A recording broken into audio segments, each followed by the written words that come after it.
Welcome to this explainer. Today we're taking a wild journey from the absolute deepest mysteries of quantum physics right up to the true nature of time itself.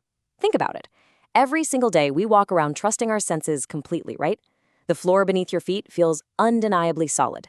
An apple falling from a tree seems to be pulled by this invisible, guaranteed force. Even the clock on your wall ticks forward with this absolute fixed rhythm. We feel like the world is solid, fixed, and certain. But what if I told you that all of this stability is actually nothing more than a magnificent mathematical illusion? Well, get ready, because we're about to pull back the curtain on how pure probability literally creates the universe we experience.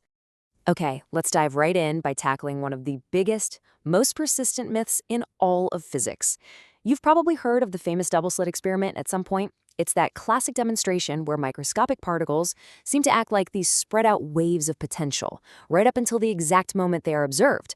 And then bam, they instantly snap into acting like solid individual particles. Because of this, for decades, this wildly misunderstood idea has floated around pop culture. The myth that human observation, like our actual literal consciousness, magically alters quantum reality. Now, I get it. That mystical consciousness hypothesis sounds super cool. It's like something straight out of a sci-fi movie, but it has been totally and completely replaced by the reality of cold, hard physical interactions. It is absolutely not your mind changing the fabric of the universe. It's the physical measurement itself. But actually, scratch that. Even within the realm of physics, there's a massive misunderstanding about what the word measurement really means, and we seriously need to clear that up right now if we want to understand how our reality actually forms. What's really going on here is a process called quantum decoherence. When physicists talk about observation, they absolutely do not mean a human in a lab coat squinting at something. What they mean is a microscopic particle simply bumping into its surrounding environment. When a delicate, fuzzy quantum state interacts with the messy, chaotic noise of the outside world, it loses all its quantum weirdness. But there is a really critical distinction here that completely flips how we should view the microscopic world. Here is the crucial takeaway, so pay attention to this. Merely hitting a quantum particle with a single photon or another tiny particle from a measuring device does not destroy the quantum fluctuation. That's a huge misconception. If one tiny photon hits one tiny electron, they don't suddenly freeze into fixed, solid, everyday objects. No, they just get tangled up with each other. They create a slightly larger, slightly more complex quantum fluctuation. The quantum wave is only lost, and reality is only finalized when that information irreversibly dissipates and crashes into a massive macroscopic measuring device. It's the interaction with the giant macro world that forces the collapse, not the tiny micro interaction. So how exactly does this build up from a blurry quantum wave into the solid, certain reality we experience every second of our lives? Well, it's basically a beautifully synchronized two-step dance. Step 1. The quantum wave interacts heavily with the macro environment, losing its ability to interact with itself. This basically turns it into a microscopic roll of the dice. Step 2. Those trillions upon trillions of unpredictable random dice rolls combine together to create absolute certainty. To truly grasp how we get absolute certainty out of pure chaotic randomness, we have to talk about this astronomical number right here, 10 to the 24th power. That is roughly the number of atoms in just a single ordinary glass of water. Just take a second to let the enormity of that sink in. Our macroscopic world isn't made of just one or two of those quantum dice. It's made of an incomprehensible, mind-boggling number of them. And they are all interacting, bumping, and rolling constantly in every fraction of a millisecond. Because of that massive, sheer volume of atoms interacting, the statistical fluctuation drops to an insanely tiny fraction, literally 1/trillionth. Down in the microscopic world, a single atom is just pure chaos. It's fluctuating wildly, existing in multiple potentials all at once. But when you zoom out to the macro world, to the scale of that glass of water, or a desk, or you, those trillions of microscopic fluctuations cancel each other out so perfectly that the remaining variance becomes astronomically small. It completely drops off the radar. It becomes totally negligible. And that brings us to exactly why our world feels so stable. It's the law of large numbers. Think about it like this. If you roll a weighted die 3 times, you probably won't notice any underlying pattern, right? It just looks like random chance.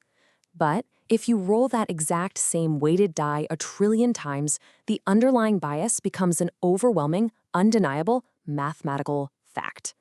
Our solid reality is simply the result of trillions upon trillions of microscopic dice rolls settling into an overwhelming statistical bias.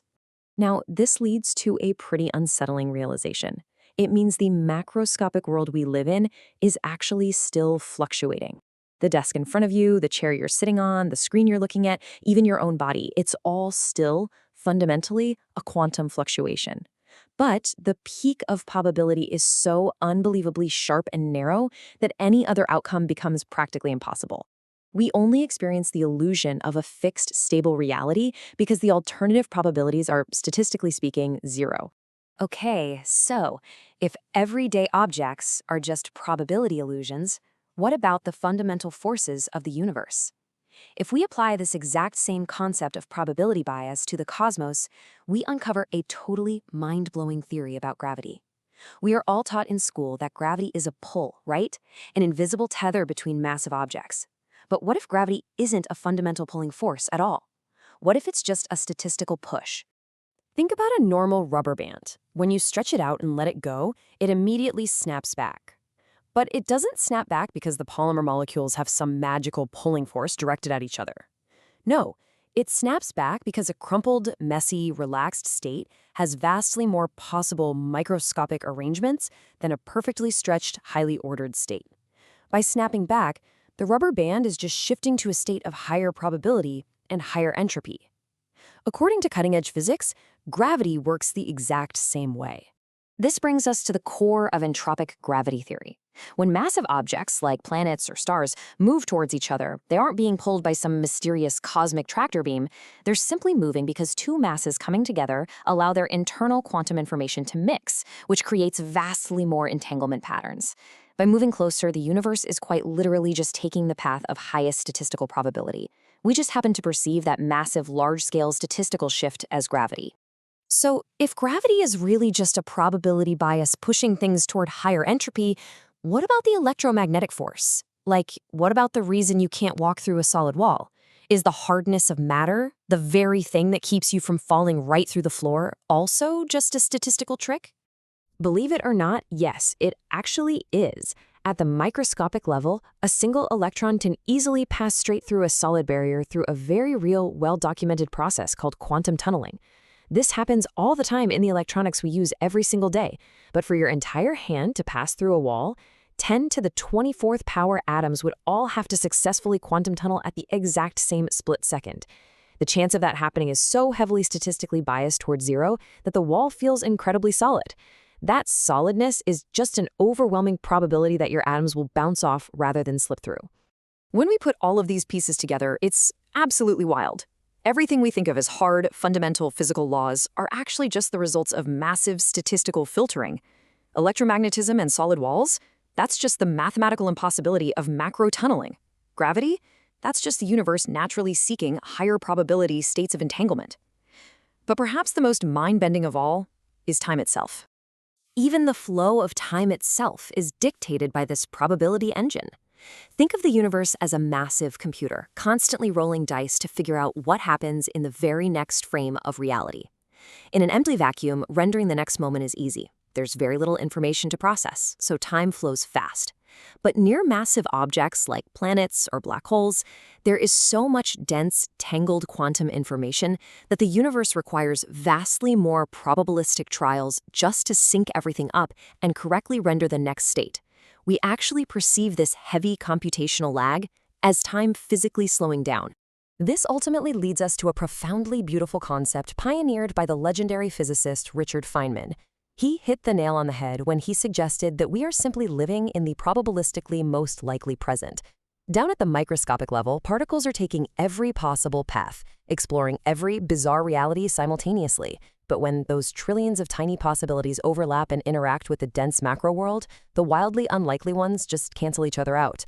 Out of infinite, chaotic quantum possibilities, we experience the one single, stable reality that overwhelmingly won the statistical coin toss. So I want to leave you with this provocative thought to chew on. If the solid ground beneath your feet, the gravity holding you to the earth, and the very ticking of the clock on your wall are all just macroscopic illusions born from probability, what is the true underlying code of the cosmos? If everything we can touch, feel, and measure is just a massive statistical shadow, what is actually casting the light? Thank you so much for exploring this with me today, and keep questioning the reality around you.